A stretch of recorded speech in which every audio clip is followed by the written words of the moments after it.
Shalom. Apa kabarnya hari ini? Walaupun ada masalah, tetap luar biasa ya. Jangan cuma kalau nggak ada masalah Tuhan luar biasa, begitu ada masalah biasa-biasa saja. Bertobat ya. Iya, hari ini kita akan sama-sama belajar firman Tuhan. Buka langsung kitab Hagai pasal yang pertama. Saya baca ayat 1, saudara 2 dan seterusnya. Ya, tolong baca dengan suara ya, jangan tidak baca. Karena saya tahu orang Bandung ini semuanya pendiam. Insya Allah ya. Saya baca ayat yang pertama. Pada tahun yang kedua zaman Raja Darius ya, dalam bulan yang ke-6 pada hari pertama bulan itu, datanglah firman Tuhan dengan perantaraan Nabi Hagai kepada Serubabel bin Sealtiel bupati Yehuda dan kepada Yosua bin Yosadak imam besar. Bunyinya 2. Beginilah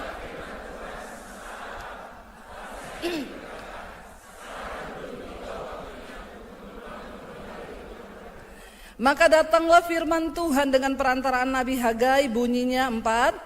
Apakah sudah tiba waktunya bagi kamu untuk mendiami rumah-rumahmu yang dipampani dengan baik, sedang rumah ini tetap menjadi?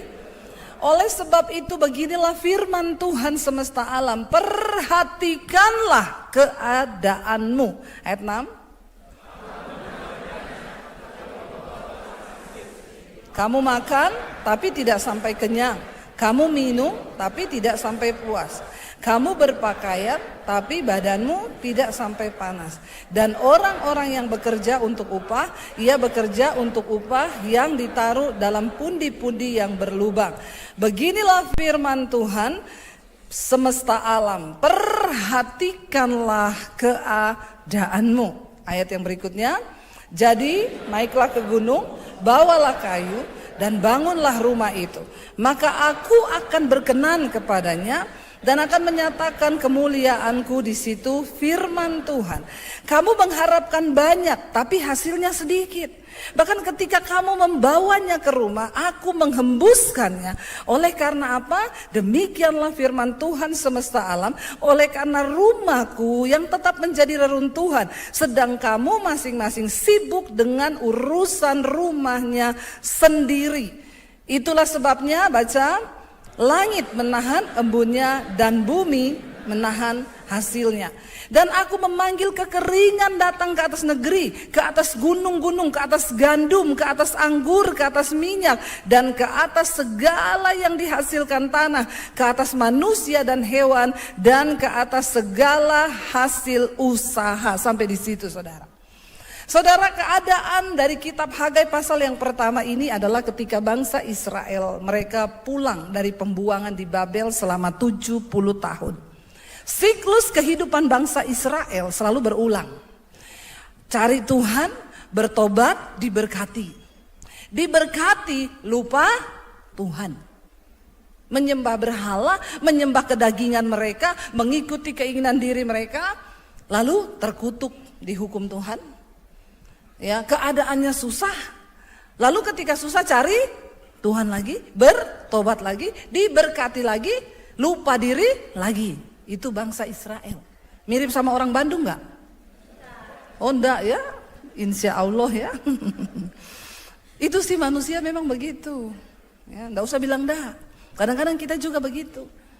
Kalau udah senang lupa Tuhan. Ketika bangsa Israel menyakiti hati Tuhan, mereka menyembah berhala, mereka hidup dalam kenajisan, mereka hidup dalam hal yang mendukakan hati Tuhan. Tuhan izinkan mereka mengalami pembuangan ke Babel. Ya, Raja Nebukadnezar datang menyerang Israel dan mereka ditaklukkan, lalu mereka dibawa paksa ke Babel untuk bekerja di Babel. 70 tahun lamanya. Lama atau cepat? Lama. 70 tahun kita sudah jenggotan. Udah tua. Tiba-tiba ketika Raja Koresi naik menjadi raja di Babel, dia mengizinkan orang Yerusalem, orang Israel pulang kembali ke negerinya. Pulang, udah cukup lah. Ya, mereka sudah lama bekerja paksa di sini, suruh pulang aja ke negerinya. Ketika mereka pulang, saudara, Tentu 70 tahun ditinggal, rumahnya, tanahnya, bait suci sudah menjadi reruntuhan karena Alkitab berkata Babel menyerang Yerusalem, semua perkakas di rumah Tuhan dirampas, emas, semua itu perlengkapan di rumah Tuhan itu emas, saudara semua. Ya, makanya sekarang emas naik daun. Kalau ada duit beli emas, karena emas itu milik Tuhan. Ya, perlu kita itu nyimpen, jangan semua uang dihabis-habiskan. Orang Kristen itu nggak berhikmat. Ya, punya uang habis-habisan. Kayak Yusuf ketika diberkati, nabur udah simpan untuk berjaga-jaga. Ketika datang masa kelaparan, engkau punya tabungan. Amin. Ya, tata hidup, menata hidup tuh harus.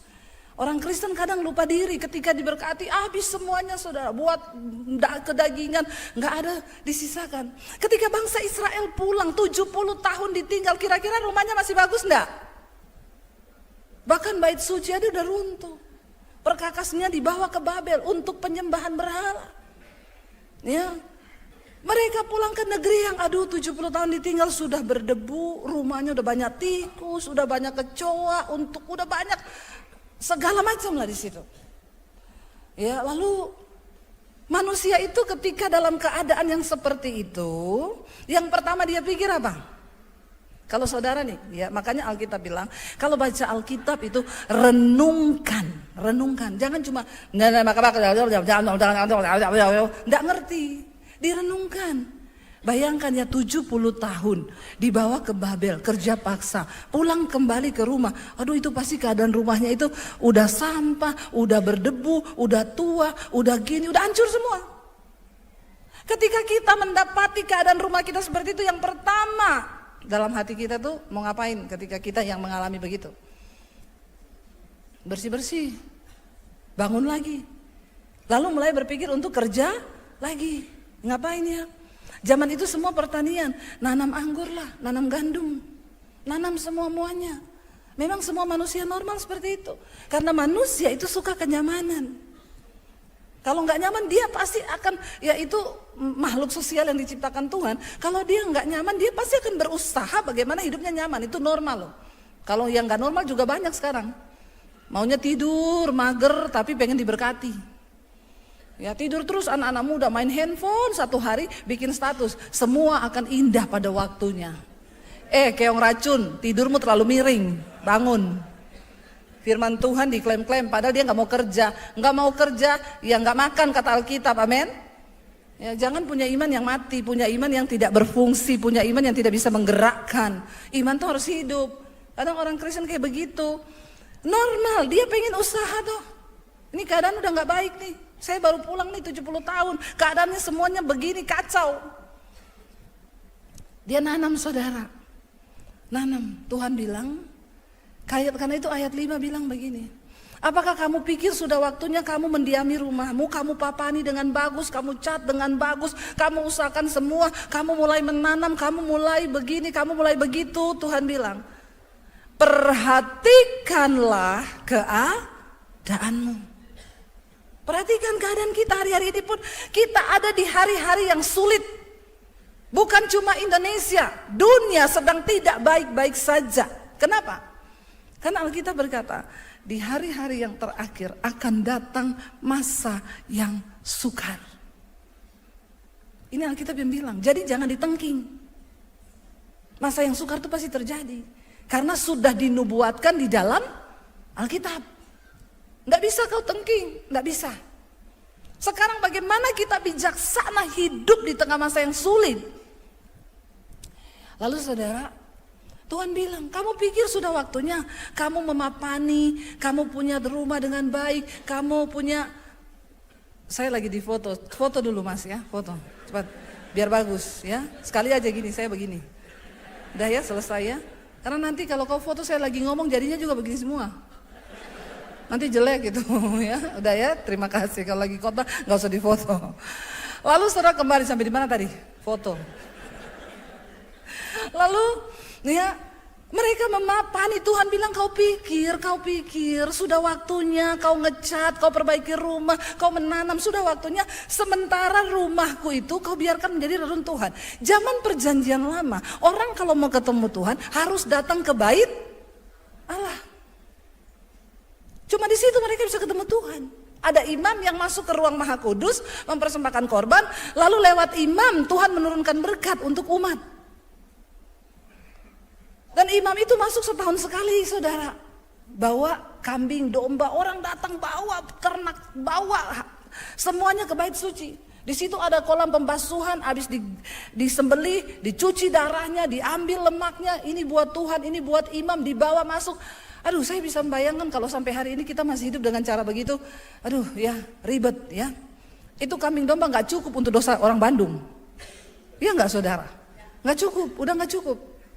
Ya, bahkan pada zaman itu pun, itu imam kalau mau masuk dia harus kudus. Saya baca, saudara, imam-imam itu kalau besok bertugas di bait suci dia nggak berani tidur, dia takut mimpi basah. Karena besok dia pasti mati di ruang Maha Kudus. Bayangkan itu kekudusannya sampai seperti itu. Ya, jadi dia masuk ke ruang Maha Kudus diikat kakinya pakai lonceng. Kalau loncengnya bunyi berarti masih hidup. Kalau udah nggak bunyi mati, ditarik, udah tinggal jenazah.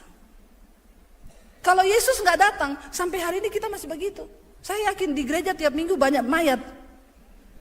Ya enggak? Harus siap ambulans di luar. Pemain drum tiba-tiba mati. Bukan cuma pemain drum, pendeta bisa tiba-tiba mati. Karena kita nggak tahu abis tadi malam ngapain, tiba-tiba naik mimbar. Betapa kasih karunia Tuhan itu luar biasa loh. Nah, Yesus datang. Dia bilang, Yesus menyatakan diri, aku ini anak domba Allah yang akan menguduskan seluruh dosa manusia. Dulu ketika saya belum Kristen, saya bilang orang Kristen tuh goblok, percaya Tuhan yang mati. Kenapa Tuhannya mati? Kalau Tuhannya Tuhan berkuasa, nggak mati dong, turun dari salib. Dia kutuki semua tentara itu jadi kodok, bisa enggak? Sangat bisa. Tapi setelah saya belajar Alkitab, memang ternyata Yesus harus mati.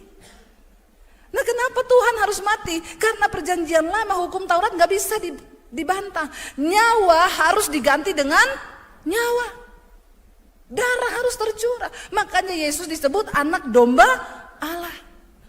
Satu-satunya alasan yang menyebabkan Yesus disalib itu apa, saudara? Yang disalib itu harusnya orang penjahat. Zaman itu belum ada kursi listrik, belum ada pistol. Zaman sekarang hukuman matinya pistol, ditembak mati. Zaman Yesus adanya salib. Tapi yang disalib orang yang benar-benar dosanya itu kebangetan. Mereka tidak temukan Yesus ini tidak memperkosa, tidak mencuri, tidak mengapa. Satu kalimat yang membuat Yesus harus tergantung di salib adalah ketika Yesus ngomong begini, aku akan merobohkan bait Allah itu dan akan membangunnya kembali dalam waktu 3 hari. Bagi orang Yahudi, bait Allah itu tempat yang sangat sakral. Kalau ada orang ngomong begitu tentang bait Allah, yang pertama dia dianggap menista Tuhan, kedua menista agama, ketiga menista orang Yahudi.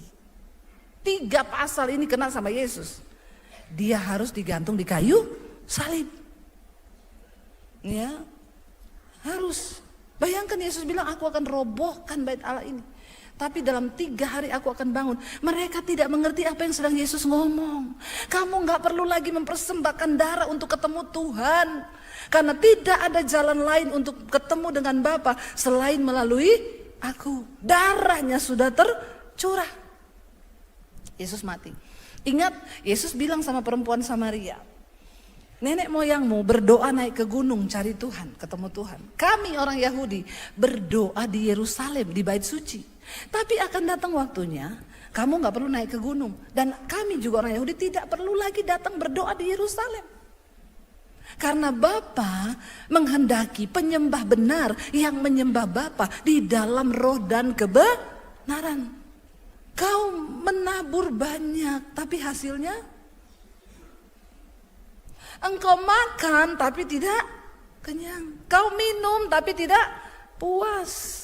Engkau bekerja untuk upah, upahnya itu ditaruh dalam pundi-pundi yang bocor, tumpah. Bahkan Tuhan bilang gini, bahkan ketika engkau diizinkan memetik hasil tanahmu, kau bawa pulang ke rumah, Tuhan bilang, aku menghembuskannya, hilang. Makanya Tuhan bilang, perhatikan keadaan. Hanya orang-orang yang mau membangun kembali hubungannya dengan Tuhan. Hanya orang-orang yang merasa bahwa ini loh, Tuhan bilang sekarang bait Allah ada di mana?